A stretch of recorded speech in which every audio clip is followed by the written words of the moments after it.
성도 여러분, 안녕하세요. 오늘도 말씀으로 승리하는 저와 여러분 되길 주님의 이름으로 축원드립니다. 우리 계속해서 고린도전서 여행 떠나고 있고요. 우리 지난 시간의 내용을 한번 기억해 보도록 하겠습니다. 우리 이제 지난 시간 우리 7장이 시작됐는데 우리 7장부터는 어떤 이제 본론의 세 번째 부분이기도 한데 3부이기도 한데요.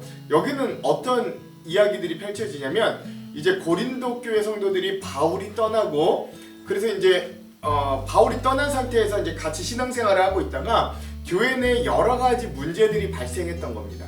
그 앞부분에 있었던 심각한 문제들은 아니지만 그래도 어떤 교역자의 또 영적인 리더의 조언이 필요한 문제들이 생겼는데 그 질문들을 이 성도들을 통해 이제 편지로 바울에게 보냈던 거예요. 그러면 그 문제에 대한 답변들을 바울이 하나하나 써 내려갔던 것들이 이 7장부터 시작되는 이 문제들 그리고 거기에 대한 이 바울의 답변이라고 할 수 있고 그 중에 7장은 특별히 이 부부생활과 결혼생활 또 독신 이런 문제들이 좀 집중적으로 이야기하고 있다. 우리 이것들도 좀 아시면 됩니다. 그래서 7장의 전반부 우리 지난 시간에 나눴던 7장의 전반부는 그리스도인의 결혼생활에 대한 질문에 대해서 답변했던 첫 번째 시간이었습니다. 세 가지를 함께 나눴는데요. 첫 번째, 자 우리가 배경을 나눴죠. 특별히 이 당시에는 이원론적인 사고 때문에 한쪽에서는 쾌락주의에 빠져 사는 사람들이 있었고 한쪽에서는 또 극단으로 금욕주의에 빠져 사는 사람들이 있었습니다. 이 부부관계라는 게 금욕 쾌락주의에 빠지면 부부생활이 망가지지만 금욕주의에서도 정상적인 부부생활이 이루어질 수 없는 거예요. 그러니까 이런 쾌락주의와 금욕주의 사이에서 균형 잡힌 성도의 부부생활을 추구할 수 있어야 되겠다. 이것이 일단 이 고린도 교회 성도들의 첫 문제였다라는 것들을 알았고요. 두 번째, 그래서 바울은 뭐라 그러느냐?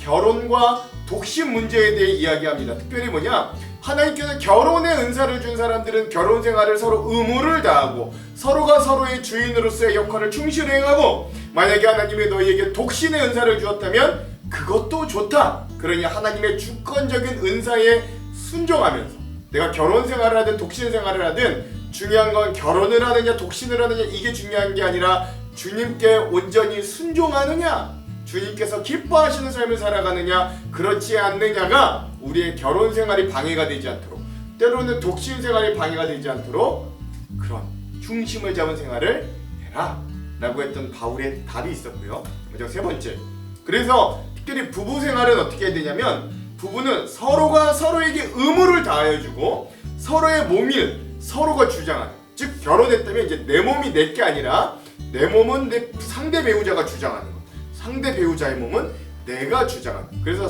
부부가 서로 한 몸 된, 서로가 서로의 몸에 주장하고 서로가 서로의 의무를 다하여 신의를 지키는 그런 성도의 부부 생활을 해라 라고 했던 게 우리 지난 시간 7장의 전반부의 내용이었습니다. 자, 오늘은 거기에 이어서 고린도전서 7-2의 시간입니다. 고린도 교회 여러 질문에 대한 답변 두 번째 시간이고요. 오늘 분량은 7장의 중반부인 7장 10절에서 24절까지 오늘 우리가 함께 좀 볼 겁니다. 제목을 짓자면 성도의 부부생활과 소명이라고 하는 제목을 지어 보았습니다. 자, 그러면 오늘 이 부분에 대한 두 가지 맥을 짚고 이 맥에 따라 내용과 주안점을 한번 나눠볼게요. 자, 첫 번째 맥. 자, 오늘 7장의 중반부를 보면 그리스도인들을 이혼에 대해 어떻게 알고 이해해야 되고 여겨야 되고 부부가 어떠한 마음으로 서로에게 신의를 지켜야 하는지 오늘 묵상하면서 말씀을 좀 읽어봤으면 좋겠습니다. 자, 두 번째, 하나님께서 오늘 우리에게 주신 소명과 부르심은 또한 무엇인가를 다시 한번 살펴보면서 오늘 말씀을 좀 읽어봤으면 좋겠습니다. 이런 두 가지 맥을 짚으면서 오늘 본문의 말씀을 한번 내용과 주안점을 나눠볼게요. 자, 먼저 내용을 들어가 봅시다. 자, 오늘 7장의 중반부의 내용은 그리스도인의 결혼과 이혼 그리고 부르심, 즉 소명에 관한 답변입니다.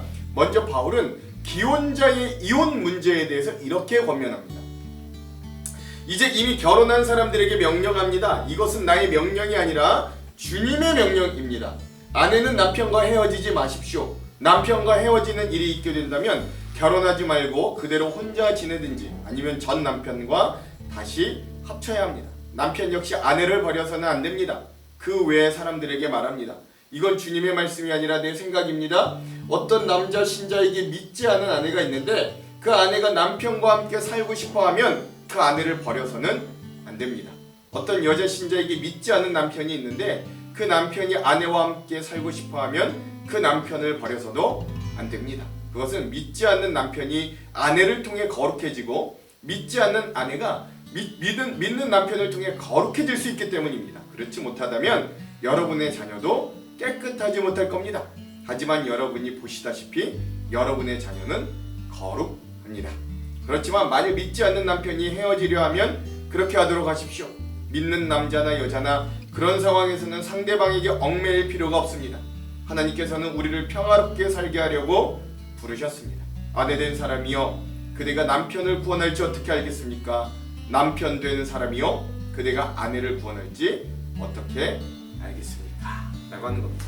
중요한 건 뭐냐면 바울은 이렇게 그리스도인의 부부생활 가운데 이혼에 대한 이 질문을 했던 것 같아요. 근데 이혼에 대해 어떻게 답하냐면 원칙적으로 하나님은 이혼을 허용하지 않았다 라고 하는 거예요. 그래서 믿는 자와 믿는 자가 만났을 때는 이혼해서는 원래 안 되고 혹여라도 이혼했다면 혹여라도 결별했다면 다시 합치기를 힘쓰는 게 좋겠다. 뭐 이렇게 이야기하는 거죠. 또 하나의 케이스가 있습니다. 믿는 남자와 믿지 않은 여자가 결혼할 때 반대로 믿는 여자와 믿지 않는 남자가 결혼할 때도 어떻게 해야 되는가? 만약에 믿지 않는 상대방이 여전히 결혼 생활하기 원한다면 오케이 결혼 생활을 유지하라. 그러나 그들을 포기하지 말고 버리지 말고 오히려 그 믿지 않는 상대방이 믿음을 가져 거룩해지고 구원을 얻도록 애써라 라고 하는 것들이 이 부부 생활에 대한 이 바울의 권면이었다 라고 할 수 있습니다. 자, 이것도 이따가 우리 주안점에서 함께 깊게 한번 나눠볼게요. 그 이후에 바울은 성도들과 세상 신분의 참 관계에 대해 이야기합니다. 말이 어려운데 그러니까 뭘 이야기하는 거냐면 너희가 부르심 받은 대로 어떤 신분과 어떤 조건에서 너희가 지금 살고 있든지 하나님께서 너희를 부르신 대로 그 부르심을 받은 대로 감사하며 순행하라 라고 하는 말이지요. 내용은 이래요. 각 사람은 주님께서 각 사람에게 나눠주신 대로 그리고 하나님께서 부르신 위치를 그대로 유지하며 살아가십시오. 이건 내가 모든 교회에 세워준 원칙입니다. 부르심을 받았을 때 이미 할례를 받은 사람이 있다면 할례 받은 표시를 없애려 하지 마십시오. 그러나 부르심을 받았을 때 할례를 받지 않은 사람이 있다면 할례를 받으려 하지 마십시오. 할례를 받았느냐 받지 않았느냐 하는 것은 사실 아무것도 아닙니다. 하나님의 계명들을 지키는 게 오히려 중요합니다. 각 사람은 하나님께서 그를 부르셨을 때의 상태 그대로 살아가십시오. 노예였을 때 부르심을 받았습니까? 그것 때문에 마음 상해하지 마십시오. 그러나 혹시 자유를 얻을 기회가 생기면 그 기회를 적극 활용하십시오. 주님 안에서 부르심을 받았을 때에 노예인 사람은 주님께 속한 자유인입니다. 이와 마찬가지로 부르심을 받았을 때 자유인이었던 사람은 그리스도의 종, 즉 그리스도의 노예입니다. 여러분은 값을 치르고 산 사람들입니다. 더 이상 사람들의 노예가 되지 마십시오. 여러분, 성도 여러분, 여러분 각 사람은 부르심을 받은 위치에 그대로 머물러 계시면서 하나님께 책임을 다하시기 바랍니다. 이게 무슨 말이냐? 결혼의 은사를 받은 사람이 있었고요. 독신의 은사를 받은 사람이 있습니다. 자유인으로 부름받은 사람이 있고 이 당시는 안타깝게도 노예로 부름받은 사람이 있었어요. 이 시대적인 한계입니다. 어떤 사람은 남자로, 어떤 사람은 여자로, 그렇죠? 하나님이 그렇게 각 사람들에게 맞는 다양한 직분과 소명들을 주셨습니다. 그러면 그거 너무 바꾸려고 애쓰지 말고 할례 받은 사람이 유대인이 있고 할례 받지 않은 이방인이 있는데 그거 너무 바꾸려고 애쓰지 말고 내가 할례 못 받았다고 그리스도인이 돼서 할례 받으려고 하지 말고 그렇다고 할례 받은 사람이 또 그거 뭐 그렇게 이제는 쓸데없구나 하고 할례 받은 걸 취소하려고 하지 말고 하나님이 나를 부르신 그대로 불렀을 때의 그 모습 그대로 그저 하나님께 감사하며 순종하고 섬겨라. 오히려 하나님께 책임을 다해라. 네 모습이 지금 어떠하든 거 너무 바꾸려고 하지 말아라. 그냥 불러주신 그대로의 모습을 인정하고 하나님 앞에 나아가라. 소명을 다하라 라고 하는 이 바울의 말씀도 우리가 함께 좀 살펴보았습니다. 이것도 우리 주안점에서 어떤 의미인지 더 깊게 나눠보도록 할게요. 자, 여러분 오늘 우리 고린도전서 7장 중반부 핵심 구절을 한번 나눠보겠습니다. 23절에서 24절. 너희는 값으로 사신 것이니 사람들의 종이 되지 말라. 형제들아 너희는 각각 부르심을 받은 그대로 하나님과 함께 거하라. 아멘. 그렇죠? 즉 예수 그리스도가 우리를 자신의 생명값으로 사셨으니 우리는 사람의 종이 될 사람들이 아닙니다. 어떤 신분의 종이 될 사람이 아닙니다. 어떤 인간적인 조건들에 매여 있는 노예가 될 사람들이 아니라는 거죠. 오히려 각각 부르심을 받은 상태로 하나님과 함께 동행하며 그분이 기뻐하시는 삶을 살아갈 수 있어야 된다. 오히려 이거 바울이 이야기했다는 것도 좀 기억하시기 바랍니다. 이 말씀을 오늘 이 7장 중반부의 핵심 구절로 삼아 보았습니다. 자, 그럼 오늘 이 부분에 대한 주안점 세 가지를 함께 나누고 오늘 말씀을 한번 읽어볼게요. 먼저 첫 번째, 여러분 러시아에서는 결혼에 관한 이런 속담이 있다고 해요. 전쟁에 나갈 때는 한 번 기도하라. 바다에 나갈 때는 2번 기도하라. 결혼할 때는 3번 기도하라. 이런 속담이 있답니다. 그만큼 결혼은 우리 인생에 중요하기도 하고 또 한편 결혼은 잘못하면 우리에게 위험하기도 하다는 거예요. 이렇게 중요한 우리 가정에 대해 바울은 관심이 많았습니다. 가정은 교회의 근간이 되기 때문에 그렇죠. 특별히 그 가정의 기초가 되는 부부관계에서도 그리스도인들이 어떻게 생활을 하는지에 대해서 바울은 이렇게 계속 권면하는 거예요. 10절에서 11절. 결혼한 자들에게 내가 명하노니 명하는 자는 내가 아니요 주시라. 여자는 남편에게서 갈라서지 말고 만일 갈라섰으면 그대로 지내든지 다시 그 남편과 화합하든지 하라. 남편도 아내를 버리지 말라. 아멘. 그렇죠. 바울은 여기서 성도 간에 서로가 결혼한 부부가 이혼하는 문제에 대해서 다루고 있는 겁니다. 바울은 남편이든지 아내든지 서로 이혼하지 말라라고 하는 거예요. 그러니까 바울이 이야기한 거냐? 아니요, 바울이 말하잖아요. 이렇게 명한 자는 내가 아니라 주님이시다. 예수님이 우리에게 이렇게 알려줬다 이야기하는 거예요. 마태복음 19장 8절에서 9절에 보면 예수님이 그 결혼과 이혼에 대해 이렇게 말씀하세요. 예수께서 이르시되 모세가 너희 마음의 완악함 때문에 아내 버림을 허락하였거니와 본래는 그렇지 아니하니라. 내가 너희에게 말하노니 누구든지 음행한 이유 외에 아내를 버리고 다른 데 장가드는 자는 간음함이니라. 아멘. 그렇죠. 예수님은 모세가 이혼 증서를 쓰라고 한 건 하나님의 뜻이 아니라 이스라엘 백성들의 완악함 때문이라고 말씀하셨습니다. 그러면서 배우자가 간음, 즉 바람을 폈을, 불륜을 했을 경우를 제외하고 이혼은 허용될 수 없다라고 예수님이 못 받고 선언하셨어요. 이런 예수님의 말씀에 따라 사도 바울은 아내는 남편에게서 갈라서지 말고 남편은 아내를 버려서는 안 된다고 지금 말하고 있는 겁니다. 우리 여기서 이혼에 관한 하나님의 뜻이 무엇인지를 발견할 수 있게 됩니다. 무엇보다 이혼 그 자체가 하나님의 뜻이 아닌 거예요. 왜냐하면 결혼이란 단순히 남녀 두 사람이 한 집에서 사는 게 아니라 둘이 한 몸이 되는 놀라운 일이기 때문에 그렇습니다. 한 몸으로 연합된 것이 결혼이기 때문에 이제 그렇게 된 한 몸을 나눌 수는 없듯이 이혼도 불가능하다라고 하는 말씀이지요. 이건 이혼에 관한 가장 중요한 성서적인 기본적인 원칙입니다. 성경적인. 성도에게도 그래서 이혼은 사실상 불가합니다. 사실 그럼에도 11절의 말씀에 보면 만일 갈릴지라도 라고 바울이 말하거든요. 그러니까 이 당시 고린도 지역, 고린도 교회 안에서도 성도 간에 결혼한 경우에도 이혼하는 케이스들이 이미 존재하고 있다는 걸 이 말씀을 보면 그 시사해주고 있는 거예요. 여기서 바울은 그리스도인 부부의 경우 배우자와 이혼한 경우 다른 사람과 재혼하지 말고 혼자 지내든지 그렇지 않으면 이혼한 배우자와 다시 화해하여 그들에게 돌아가라, 합하라 라고 말합니다. 결국 합할 수 있으면 화해할 수 있으면 다시 화해하여서 그 이혼을 취소하라는 이야기이죠. 오늘날 이혼 문제는 사회 문제일 뿐만 아니라 교회 안에서조차도 사실은 흔한 문제가 되었습니다. 예를 들어 이제 요새는 이렇게 이혼한 사람들에 대한 이제 명칭을 뭐라면 돌싱이라고 그러잖아요. 돌아온 싱글이라고까지. 약간 이제 이미지가 좀 가벼워졌어요. 물론 각자의 사유와 사정들이 다 있고 이혼을 했다는 것 자체가 무조건 정죄를 받아야 할 일은 아니지만 그렇다고 오늘날 세상 사람들이 생각하는 것처럼 얼마든지 이혼이 있을 수 있는 가벼운 일로 취급되어서도 우리 그리스도인들에게는 안 된다라고 하는 거예요. 특별히 하나님을 믿는 우리 성도들은 결혼관계가 얼마나 귀한 건지를 알고 이 결혼관계를 바르게 유지하기 위해 힘을 기울일 수 있어야 됩니다. 이혼은 결코 하나님의 뜻이 아니에요. 아주 예외적인 이유를 제외하고 하나님은 이혼을 허락하지 않으셨습니다. 특별히 우리는 경제적으로 많이 어려운 때, 지금의 시기를 지나고 있습니다.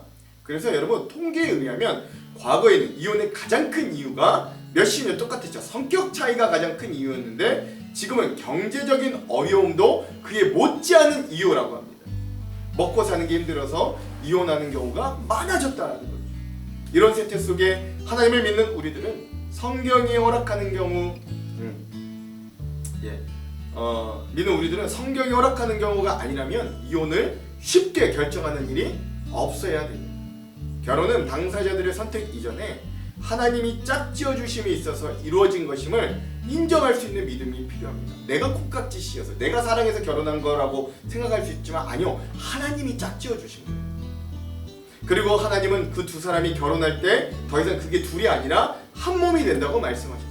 그러므로 하나님이 짝지어 주신 한 몸 된 두 사람이 그 어떤 이유로도 갈라질 수 없는 거죠. 하나님을 믿는 우리 성도들은 이러한 사실을 분명히 알고 결혼 생활에 더 충실할 수 있게 되기를 바랍니다. 하나님을 알지 못하는 이 시대를 따라 생각하거나 행동하지 않고 오직 하나님의 말씀과 뜻에 순종하는 우리 모두 그런 부부 생활과 가정이 되기를 간절히 소망합니다. 두 번째, 또한 바울은 성도로 구성된 부부뿐만 아니라 성도와 불신자 간의 부부 사이에서도 이혼하지 말기를 이렇게 권면하는 거예요. 12절 13절.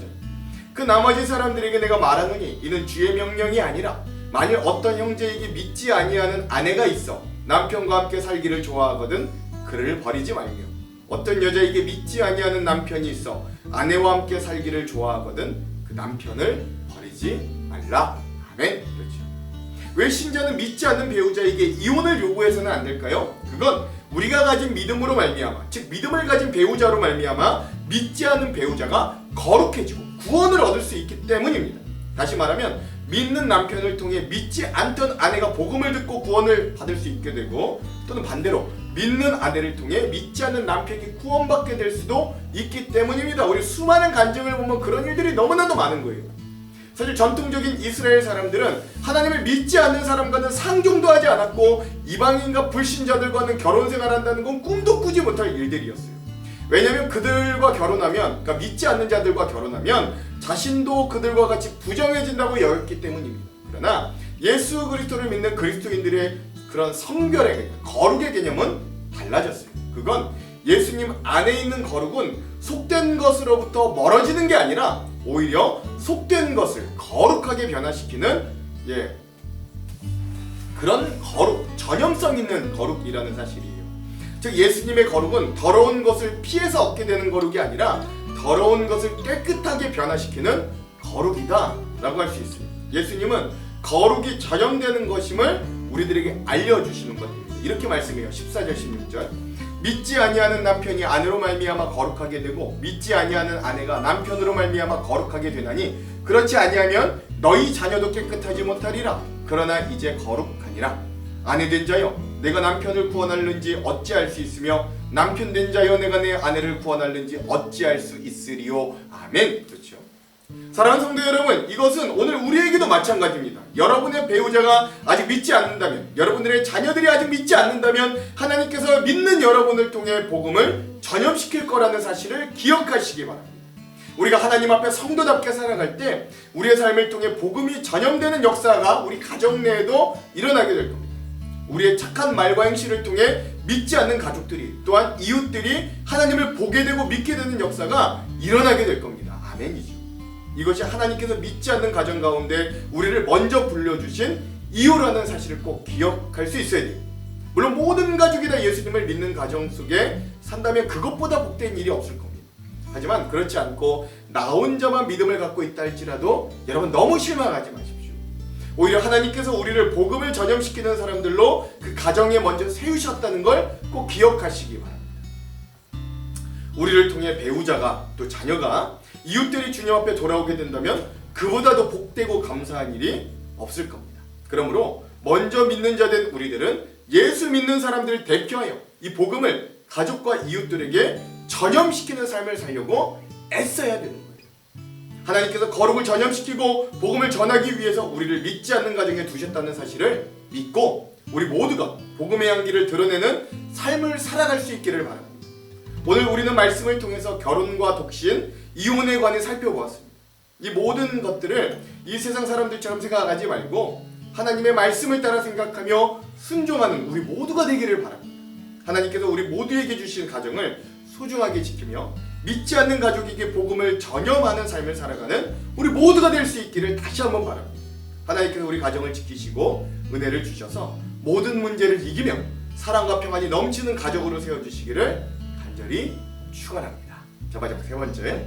자, 바울은 이후 고린도 교회 성도들에게 각자에게 주신 은사가 무엇이든, 그것이 독신의 은사이든 결혼의 은사이든, 때론 각자에게 주신 상황과 환경에 맞게 부르심을 받은 그대로 순행하라, 순종하라 라고 이렇게 권면하는 거예요. 17절 18절. 오직 주께서 각 사람에게 나눠주신 대로 하나님이 각 사람을 부르신 그대로 행하라. 내가 모든 교회에서 이와 같이 명하노라. 할례자로서 부르심을 받은 자가 있느냐? 무할례자가 되지 말며, 무할례자로 부르심을 받은 자가 있느냐? 할례를 받지 말라. 아멘. 그렇습니다. 이 말씀을 보면 부르심을 받은 그대로 행하라고 앞과 뒤에서 반복하며 바울이 3번씩이나 같은 말씀을 하고 있는 거예요. 어떤 사람은 할례자, 곧 유대인으로 부르심을 받았습니다. 또 어떤 사람들은 무할례자, 곧 이방인으로 부르심을 받았어요. 그러면 각자는 부르신 그대로 살아갈 수 있어야 됩니다. 이거를 공동번역엔 이렇게 17절을 했더라고요. 각 사람은 주님께서 나누어 주신 은총의 선물을 따라서 그리고 하나님께 부르심을 받았을 때에 처지대로 살아가십시오. 아멘. 그렇죠. 우리 현재 처지는 은총의 선물입니다. 그러므로 그 처지 그대로 만족하고 감사하며 살아가라 라고 하는 거죠. 사람들은 대부분 자기의 처지에 대해서 불만을 품습니다. 나의 처지를 바꾸면 행복할 것처럼 생각합니다. 그러나 이런 불만은 대부분 하나님의 소원에서부터 온 것 아니죠. 자신의 욕망에서부터 온 겁니다.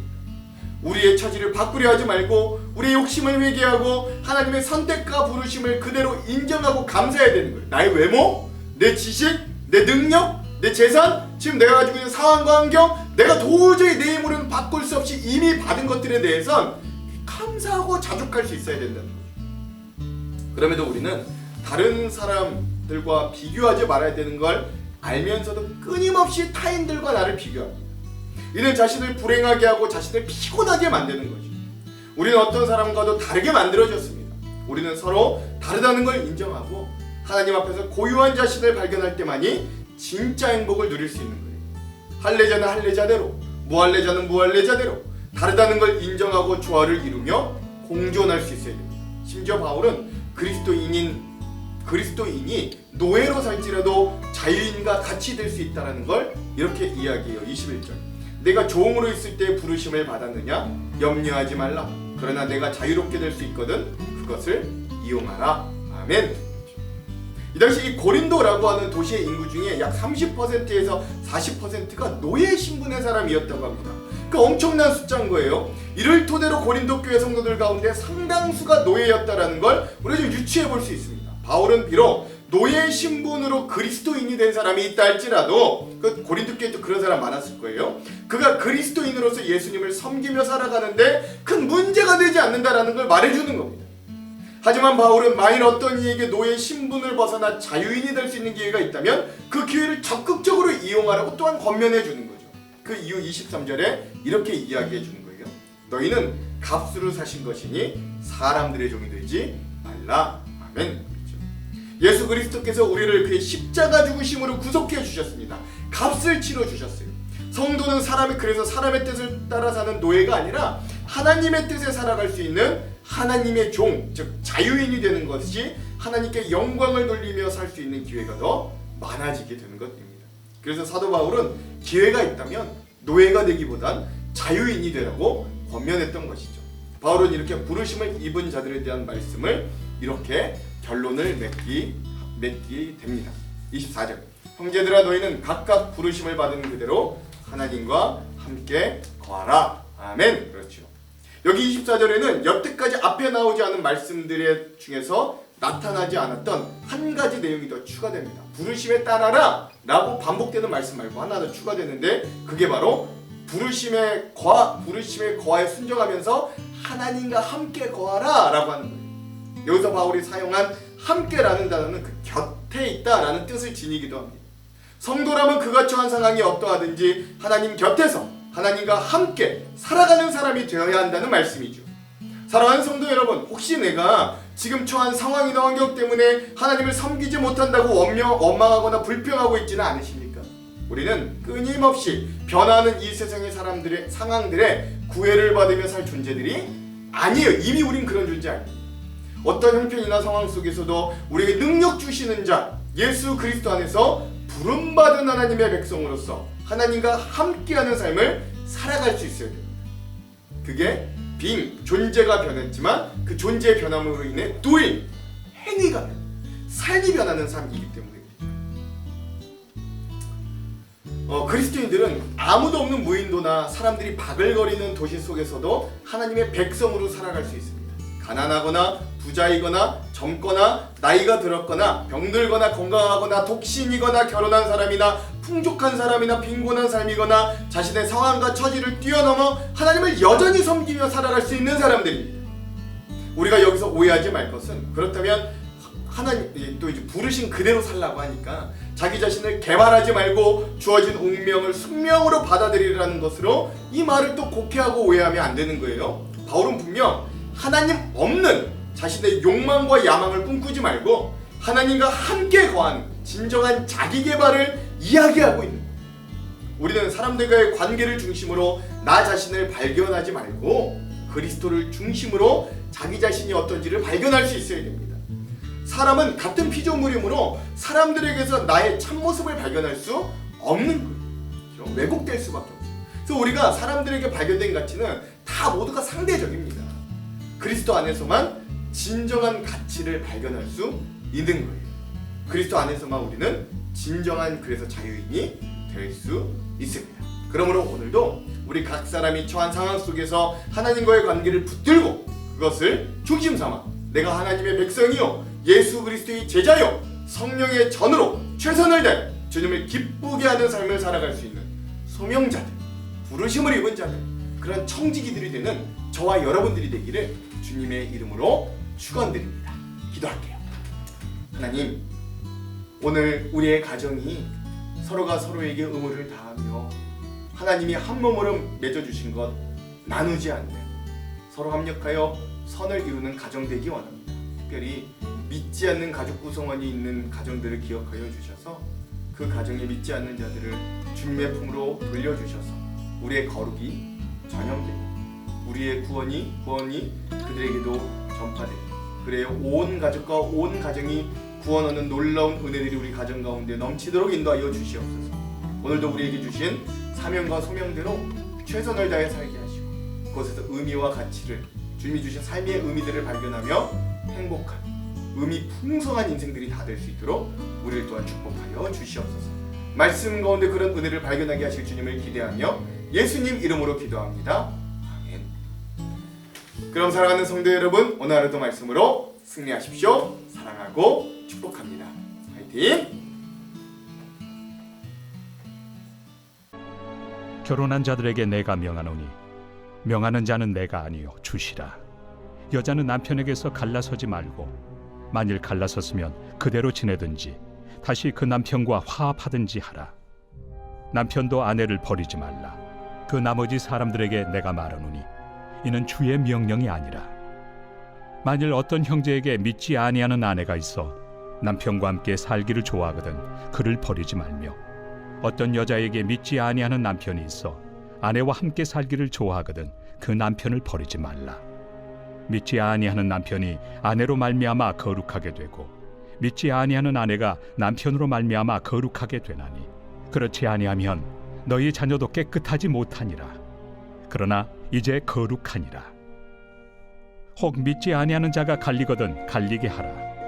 형제나 자매나 이런 일에 구애될 것이 없느니라. 그러나 하나님은 화평 중에서 너희를 부르셨느니라. 아내 된 자여 내가 남편을 구원할는지 어찌알 수 있으며 남편 된 자여 내가 내 아내를 구원할는지 어찌알 수 있으리요. 오직 주께서 각 사람에게 나누어 주신 대로 하나님이 각 사람을 부르신 그대로 행하라.